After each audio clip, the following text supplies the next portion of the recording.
कल बेटा हमने क्वेश्चन नंबर 4 का किया था पार्ट 1 और पार्ट 2। आज हम इसके बाकी पार्ट भी करते हैं और क्वेश्चन नंबर 5 और 6 भी करते हैं। जैसे मैंने आपको पहले बताया था कि इस एक्सरसाइज में से एक क्वेश्चन आपके पास अभी मॉडल एग्जाम में भी उन्हें 4 नंबर का दिया हुआ था और है भी बहुत आसान। So it's third part is आपके पास log n base 5 is equal to 2. That is its third part. सबसे पहले क्या होता है कि we have to finish the log, remove the log. How to remove the log? When log is not there in the next line, तो हम क्या लिखेंगे? पहले नंबर पे जैसे n है, n को वैसे का वैसे रहने दें। 5 going other side, तो जब ये 5 जाएगा तो इसने जाके इस 2 को ऊपर उठा लेगा। करेक्ट? अब n बेस है और इसका एक्सपोनेंट क्या है? इसका एक्सपोनेंट 1 है। इट मींस दैट अब हमें एक्सपोनेंट को इक्वल करेंगे तो n की वैल्यू आएगी। तो हमारे पास n वैसे रहेगा, 5 की वैल्यू 2 क्या है? 25। That is your answer. और अगर मैं आपके पास करता हूं इसको थोड़ा सा चेंज, क्योंकि जैसे मैंने आपको बताया कि आपके पास चेंज आ सकता है और उसका जवाब मुझे देगी आयशा। आयशा ये आ रहा है log n base 5 is equal to 3। तो फिर क्या करेंगे? n is equal to 3/5 or 5/3? 5 exponent 3। तो फिर इसे 5 exponent 3 का मतलब क्या है?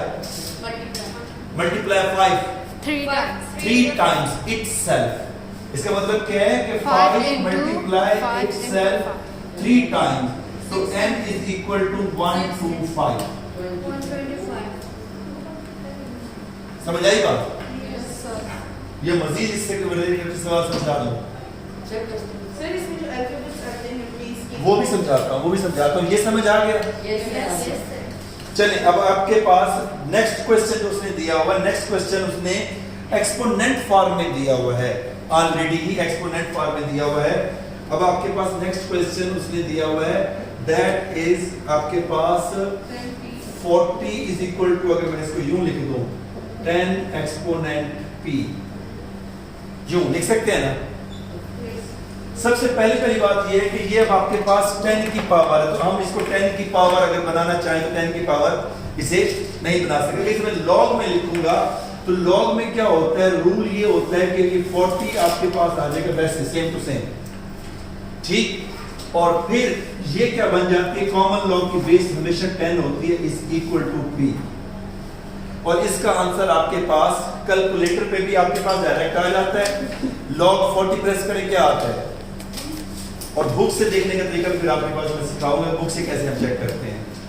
log 40 1.206 1.60 1.6021 that is the value of p, that is your answer। ये वो सारा काम है जो हमारे पास इसके क्वेश्चन नंबर 1 में भी कह रहा है और 3.4 में भी बहुत ज्यादा करेंगे। इसमें इस फार्मूले का इस्तेमाल उसने सही प्रॉपर तरीके से पहले करा था, वैसे नहीं हुआ जी। बेटा आपके पास मुझे एक बात बताओ कि अगर मैं ये कहता हूँ कि x is equal to 2 या 2 is equal to x, कोई फर्क है? तो लिहाजा आपके पास इसको आगे पीछे हम लिखे तो फर्क नहीं पड़ता।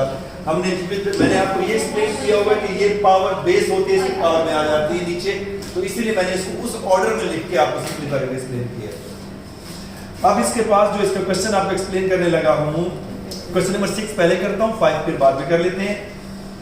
तो आपके पास क्वेश्चन नंबर 6 भी आपके पास बिल्कुल रिलेटेड है इसी से, तो फौरी तौर पे आपके पास हम क्वेश्चन नंबर 6 करते हैं। क्वेश्चन नंबर 6 आपके पास क्या है, log आपके पास x base 2 is equal to 5। Same to same है जैसे हमने अभी यहाँ पे की है।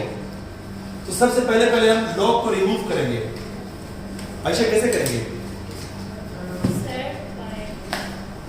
इस सवाल को भी देखिए, इस सवाल को भी देखिए और यहाँ बताएं कैसे करेंगे। log को रिमूव कर दिया तो क्या लिखेंगे, x 2x exponent 5. 2 5s are 10. Absolutely wrong. No, sorry. 2 exponent 5 है. 2, 3. Multiply itself how many times? 5 times. 5 times. यानी इसका मतलब क्या हुआ? x. X is equal to 32. ये स्टूडेंट्स अक्सर मिस्टेक करते हैं, वो 2 5 से 10 कर देते हैं, उनको गलत हो जाता है क्योंकि ये उसका एक्सपोनेंट है. ठीक है, एक्सपोनेंट है, उसको मतलब है 2 को अपने आप से आपने 5 टाइम्स मल्टीप्लाई करना है. 1 2 3 4 5. 2 2s are 4, 4 2s are 8, 8 2s are 16 2s are. 32. तो x is equal to 32. That is your answer. इसी वजह से मैंने 4 के बाद डायरेक्ट आपको 6 समझाया क्योंकि ये उससे बिल्कुल लिंक है. 5 में थोड़ा सा चेंज है, वो भी आपके पास है ऐसे ही. अच्छा, ये तो तब था कि जब x यहाँ आ जाए, यानी n यहाँ आ गया, यहाँ आ गया, यहाँ आ गया, तो यहाँ हमने बेस. अगर x आपके पास इक्वल साइन के उस तरफ आ जाए तो फिर कैसे करते हैं? इसका थर्ड पार्ट है, नहीं सेकंड पार्ट है. क्वेश्चन नंबर 6 का सेकंड पार्ट आपके पास क्या दिया हुआ है? Log 9 base 81 equal base 81 is equal to x. ये हमारे पास ऐसे है जैसे 4 का फर्स्ट पार्ट हमने सॉल्व किया. This like that. सबसे पहले तो हमने रिमूव कर दिया. तो 81 एक्सपोनेंट x. अब हमारे पास जो अननोन वैल्यू है वो एक्सपोनेंट में है. ठीक है, जब अननोन वैल्यू एक्सपोनेंट में हो तो यास्मीन हमें कैसे सॉल्व करना पड़ेगा? सर पहले टाइम. ये देखो यहाँ पे आपके पास देखिए जी दवा. सर उस साइड को भी स्क्वायर लिखेंगे ताकि और 81 इस साइड को स्क्वायर तो नहीं लिख सकते. इस साइड को इस साइड को स्क्वायर में लिखेंगे. स्क्वायर हो भी सकता है और नहीं भी हो सकता. मुझे कैसे पता? देखो ये 9 है, तो अब हमें ये पता है कि यहाँ पे हम सिर्फ उस वक्त इक्वल कर सकते हैं जब ये भी 9 की पावर हो. मतलब क्या है कि अगर ये आपके पास 9 है, we will write 9 square ताकि बेस सेम हो जाए. ठीक है, और आपके पास यहाँ पे इसकी पावर x है. अब यहाँ 9 की पावर 1 है, यहाँ 9 की पावर से मल्टीप्लाई हो क्या हो जाएगी? 2x. बेस सेम है तो एक्सपोनेंट भी same and x is equal to 1/2. Sir how. तो मल्टीप्लाई और सब जाएगा क्या हो जाएगा? बेस 9 कहा गया. अगर बेस सेम है तो एक्सपोनेंट भी सेम. दरमियान में साइन क्या है? इक्वल. जैसे यहाँ पे हमने कहा था ना कि इक्वल साइन है तो हमने इसको एक्सपोनेंट को सॉल्व कर लिया था. यानी इसका अब एक्सपोनेंट 1 है ना, और इधर भी इसका 1 था, तो हमने कुछ नहीं किया. अब यही सवाल थोड़ा सा चेंज होके आपके पास किस तरह से और आ सकता है? अगर मैं इसको थोड़ा सा चेंज करूं तो अगर मैं यहाँ पे ये लिख देता हूं log आपके पास 3 base 81 is equal to x. ठीक, आमना attention on the board. 3 equals to 81. 3 is equal to 81 exponent x. अब मैंने आपको एक बात कल भी बताई थी पिछले लेक्चर के अंदर. सबसे पहली बात ये होती है कि जब ये एक्सपोनेंट में आ जाए तो ये दोनों सेम करने होते हैं. उसका रूल मैंने आपके पास कल बताया था, अगर आपको याद है. एलसीएम लेना है, फैक्टराइजेशन करते हैं उसकी. जैसे यहाँ पे फैक्टराइजेशन की थी आपने, लेकिन आपको डायरेक्ट आता था तो आपने 81 का बता दिया, 9 9s are और 9 1s are. लेकिन अब यहाँ पे क्या है? 3. तो इट मींस दैट 81 को आपने किसकी पावर में लिखना है? 3 की पावर में. और 3 की पावर में लिखने के लिए क्या करेंगे हम? प्राइम फैक्टराइजेशन करते हैं. इसे प्राइम फैक्टराइजेशन कहते हैं. तो 3 इज अ प्राइम नंबर. 3 को जब इस पे करेंगे 27. क्यों किया? क्योंकि हमें पता था कि इस तरफ 3 है और दोनों की जब तक बेस सेम नहीं हो गया एक्सपोनेंट इक्वल, तो 3 कितनी दफा रिपीट हुआ अपने साथ? 4 times. So it means that we can write this is equal to 3 exponent. अब दोनों की बेस क्या है? एंड इसका एक्सपोनेंट क्या है? 1. तो इसका एक्सपोनेंट 1. सो 3 इसका एक्सपोनेंट 1 लिखेंगे. 1 is equal to 4x and x is equal to 1/4. that is the answer. समझ आई बात? ये इसमें कोई क्वेश्चन है? क्योंकि इसलिए आपके पास क्वेश्चन में चेंज भी साथ साथ बता रहा हूं कि आपके पास जो बोर्ड एग्जाम में आना है ऐसा लोज बेस पेपर, तो वो सेम टू सेम बुक में से नहीं होगा। कंसेप्ट यही होगा, वो चेंज करके दे सकता है। इस क्वेश्चन को जो मैंने लिखा है ना 9 बेस 81, इसको वो दे सकता 3 बेस 81। जी बेटा मुझे इस क्वेश्चन में समझ नहीं सर है। आप क्लास में कर देखिए बेटा, आपके पास इसकी समझ नहीं आई। Yes, sir. सबसे पहला काम तो हमने किया कि लॉग को रिमूव किया है। लॉग को रिमूव करने का तरीका क्या किया, तो 9 को वैसे रहने दें, 81 को उठा के इस तरफ लाएं। जब इसको उठा के इस तरफ लाते तो ये x को उठा लेता है। अब ये 81 है। अब हमें करना क्या है कि यहाँ पे देखें लेफ्ट हैंड साइड में क्या है 9. और अननोन वैल्यू एक्सपोनेंट में है, तो ये दोनों इक्वल करने हैं। इक्वल करने का मतलब ये है कि आप देखना है कि 81 9 की टेबल में कब आता है, इट्स सेल्फ मल्टीप्लाई करें। 9 9 जा 81, 9 को 2 दफा मल्टीप्लाई करें 81 आता है कि नहीं आता? तो हमने 9 की पावर 2 लिख दी। पावर के साथ क्या होती है, तो 9 की पावर 2x। इधर 9 का एक्सपोनेंट क्या है, जिसका कुछ ना हो उसका 1 होता है। दोनों की बेस सेम हो गई।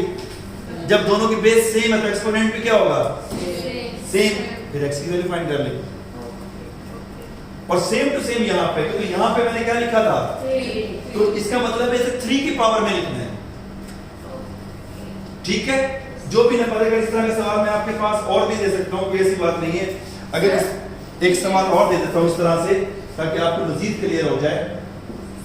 सर जी मतलब बेटा। ऐसे नंबर आए जो वो पावर में 8 मतलब अभी 81 है ना, तो 3 अब ये कैसे मैंने दी है, अगर वो 81 मतलब 82 होता है, 3 की पावर में लिया तो वो ऐसे सवाल देता नहीं है, वो ऐसे सवाल नहीं देगा। ठीक है, अब आपके पास अगर ये 2 है, बेस 32, Sir, तो यहाँ पे क्या two होगा? लिख देंगे। 2 is equal to 32 x. अब हमें क्या पता चला कि यहाँ बेस क्या है, 2. तो 2 को इटसेल्फ मल्टीप्लाई करते जाए उस वक्त तक जब तक 32 ना आए। तो कितनी दफा मल्टीप्लाई करेंगे 32 आएगा?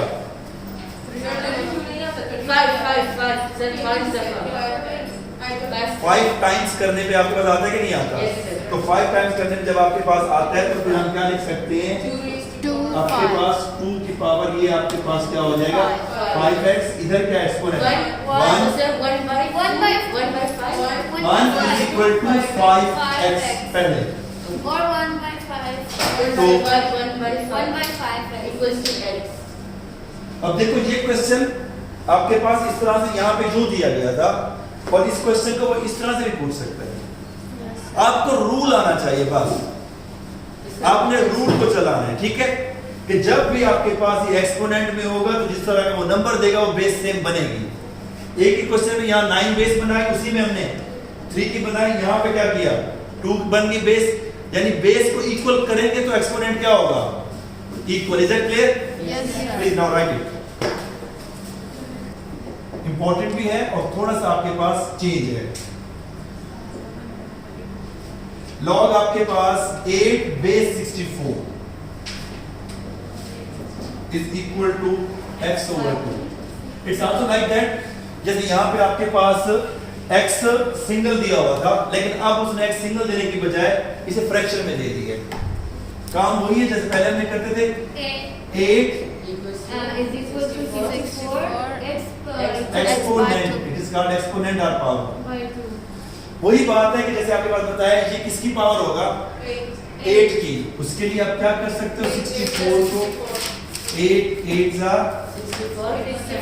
8 कितने बार रिपीट हुआ 2 टाइम्स। गुड, तो यहाँ पे लिख दिया 8 पावर के साथ होती है मल्टीप्लाई, और ये 2 के साथ कैंसिल, तो 8 की पावर 1 है, यहाँ 8 की पावर बेस सेम, तो एक्सपोनेंट भी, दैट इज योर आंसर। लेकिन बस सिर्फ फर्क क्या था, यहाँ पे उसने फ्रैक्शन दे दिया, तो इस फ्रैक्शन को देख के स्टूडेंट कंफ्यूज हो जाता है कि ये फ्रैक्शन अब इसमें क्या करना। आपने सिर्फ और सिर्फ रूल को फॉलो करना है, आगे जो भी नंबर आता है जैसे आता है उसकी परवाह नहीं करना। अभी तक तो ये था कि आपके पास x राइट हैंड साइड में था, अब आपके पास वो x राइट हैंड साइड की बजाय उसकी बेस में दे रहे। फोर्थ पार्ट में देखें, फोर्थ पार्ट में क्या है, लॉग आपके पास 64 base x is equal to 2. Correct? Yes, 64 is equal अब 64 equal to good. 2x. No, x2. X exponent 2. Yes. अब हमारे पास क्या है? X exponent 2. It means that अब हमने क्या करना है? अब हमें इसका आपके पास 2 या इसकी पावर को सेम करना है। 64 किसकी पावर है? 8 की। इसे मैं यूं लिख सकता हूं 8 की power 2 is equal to x। Yes. जहां से पावर के साथ डायरेक्ट भी कैंसिल कर सकते हो। अगर डायरेक्ट कैंसिल करने में थोड़ा सा कंफ्यूजन होती है तो स्क्वायर को कैंसिल करने के लिए we will take root on both side. Square root 8 is equal to 8 x. is equal to That's the answer. समझ आई बात ही नहीं है? Yes. क्लियर? Yes. अच्छा समझ आई? सिर्फ एक्सपोनेंट बोलने में थोड़ा कंफ्यूज हो जाते हैं ऐसा ना? आइए समझते नहीं एक्सपोनेंट बोलने में कंफ्यूज होते, समझ आई है? गुड।